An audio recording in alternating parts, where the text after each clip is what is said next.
selamat datang di YouTube channel aku.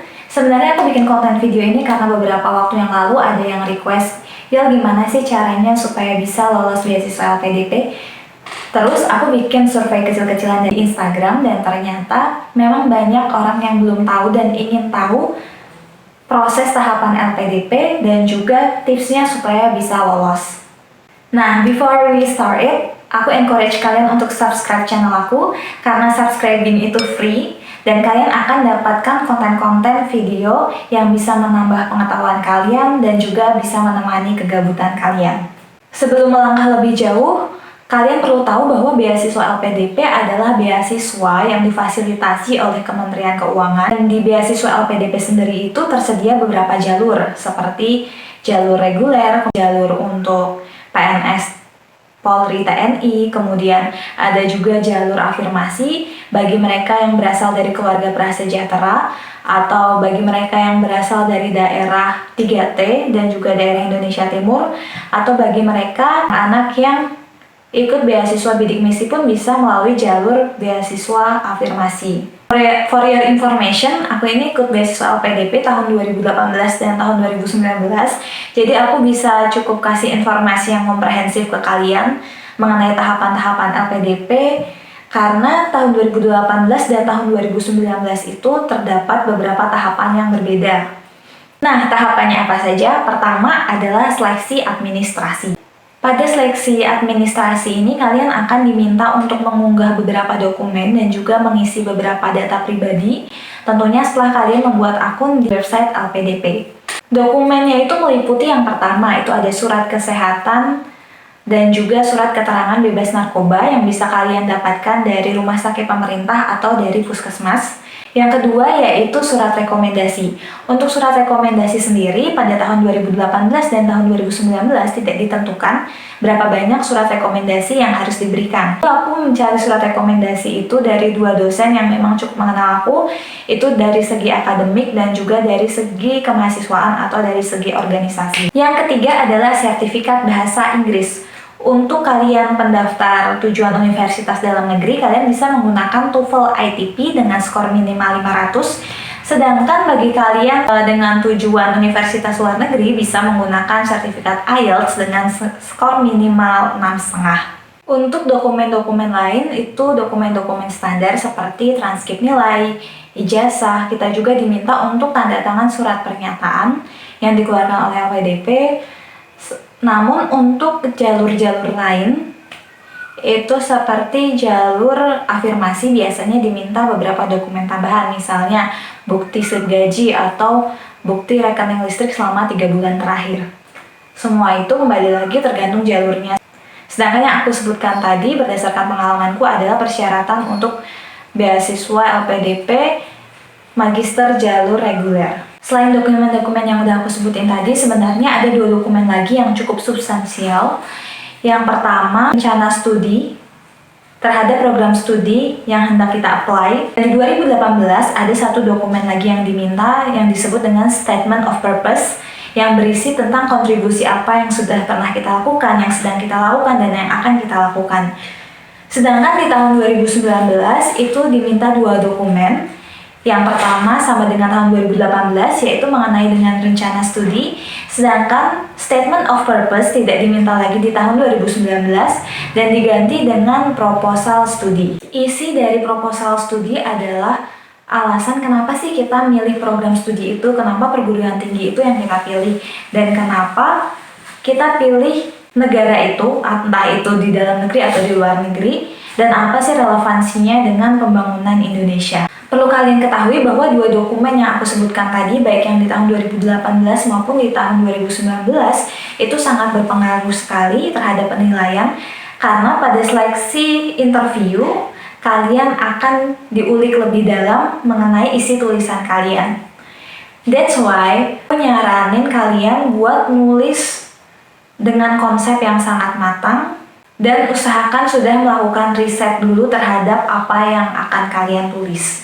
Sebelum aku membuat tulisan isai ini, aku benar-benar cari tahu dulu tentang universitas yang dituju, pengajarnya siapa aja, kemudian prestasi universitasnya apa saja, kemudian relevansinya dengan negara saat ini apa, itu benar-benar aku cari tahu secara mendalam, sehingga dokumen yang aku submit saat itu benar-benar sudah direncanakan secara matang. Ketika kalian bisa mengonsep dua dokumen ini secara matang, aku yakin kalian tidak akan kesulitan ketika ditanya atau diulik oleh penguji saat tahap interview nanti. Next, seleksi berbasis komputer atau yang biasa dikenal dengan SBK.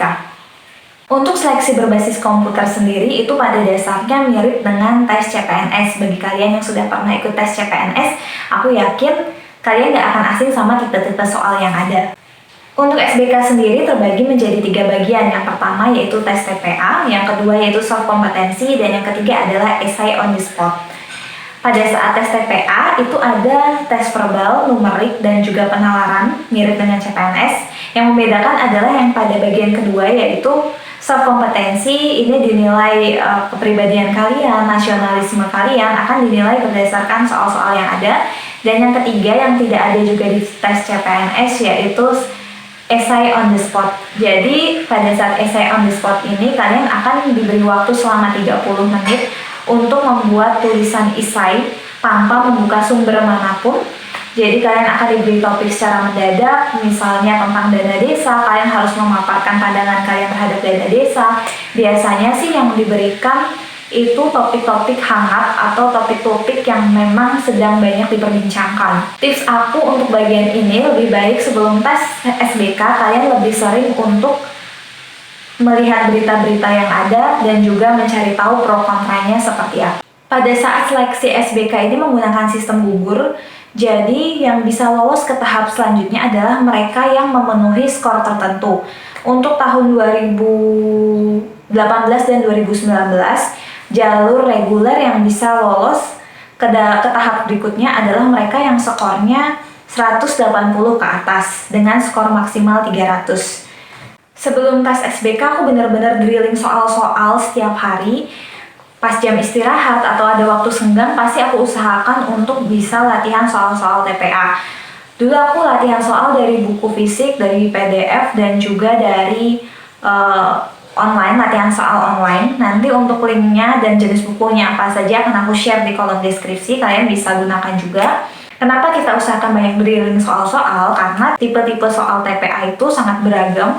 Harapannya ketika kita SBK nanti, kita tidak akan kaget dengan variasi soal yang ada. Ketiga, yaitu seleksi substansi. Terdapat perbedaan antara seleksi substansi pada tahun 2018 dan juga tahun 2019. Pada tahun 2018, seleksi substansi terdiri dari interview dan leaderless group discussion, sedangkan tahun 2019, seleksi substansi terdiri dari interview 1 dan interview 2. Untuk leaderless group discussion sendiri pada tahun 2019 sudah ditiadakan. Oke, kita mulai dari interview tahap 1, di mana tahun 2018 dan 2019 sama-sama diadakan tahap ini. Pada seleksi interview, seperti yang sudah aku katakan tadi, kamu benar-benar akan diulik secara dalam tentang kehidupan pribadinya dan tentang prospek kedepannya. Terdapat macam-macam reaksi pendaftar ketika tahap ini. Ada beberapa yang menangis, kemudian ada juga yang justru ketika interview dia bercanda dan juga hahaha dengan penguji. Perlu diketahui ya, pasti disclaimer dulu bahwa bagaimanapun kesan yang timbul ketika tahap interview itu tidak bisa dijadikan indikator kelulusan. Kuncinya adalah be yourself, jadilah diri kamu sendiri ketika tahap interview.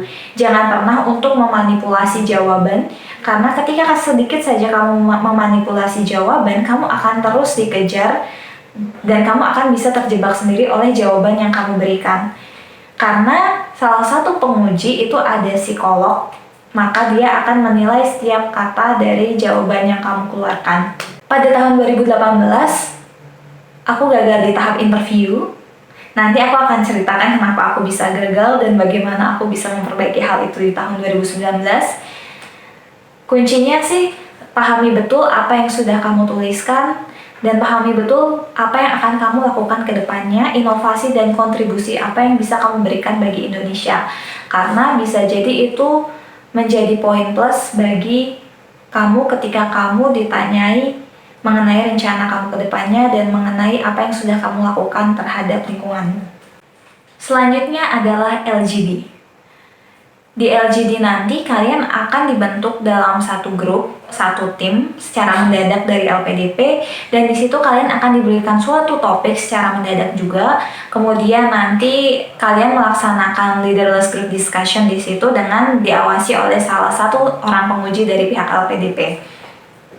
Pada tahap ini menurutku penilaiannya adalah bagaimana teman-teman bisa melakukan pengelolaan emosi dan tidak berusaha untuk mendominasi suatu tim, karena namanya saja leaderless group discussion yang tentunya berbeda dengan focus group discussion, maka teman-teman harus bisa memberikan ruang kepada teman-teman yang lain untuk juga memberikan pendapatnya. Tentunya ketika teman-teman tidak berusaha menjadi dominan di sini, teman-teman harus juga mempunyai inisiatif, misalnya memulai diskusi atau menutup dan juga memberikan kesimpulan diskusi.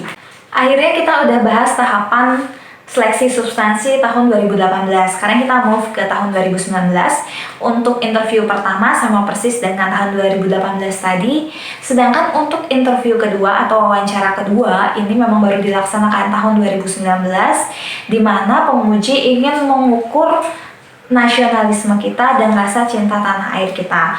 Nanti ketika interview tahap 2 ini akan ada satu penguji. Awalnya dia akan mencari tahu tentang kebiasaan kita apa, kemudian dia akan melemparkan beberapa isu mengenai nasionalisme yang dikaitkan dengan berita-berita hangat terkini. Misalnya waktu itu aku ditanyakan tentang isu radikalisme, kemudian juga ditanyakan tentang isu rasisme, kemudian ditanyakan tentang isu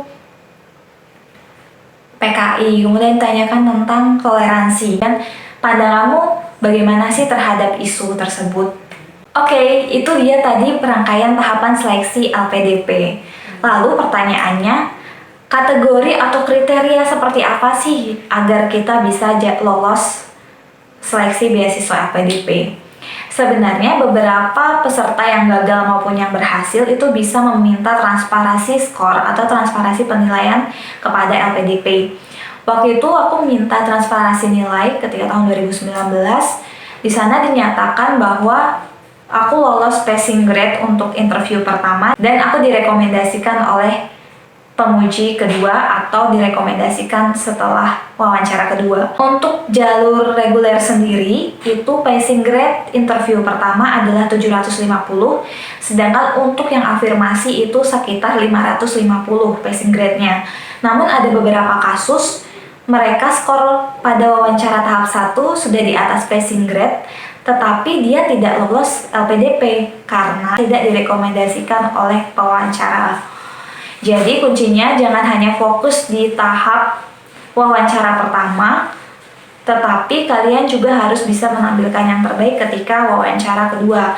Karena meskipun skor tinggi, tetapi tidak direkomendasikan oleh pewawancara kedua, maka kemungkinannya kalian tidak lolos. Nah, itu tadi adalah sharing dari aku mengenai tahapan proses mendaftar beasiswa LPDP.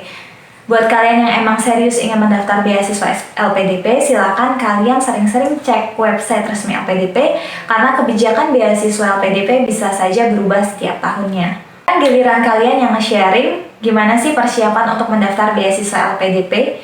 You can share with me, you can share with others. Silakan isi kolom section di bawah. Jangan lupa untuk subscribe, like, dan juga nyalakan notification bell kalian sehingga kalian tidak akan tertinggal konten-konten video aku berikutnya. Sekian dan sampai jumpa di next video. Bye-bye!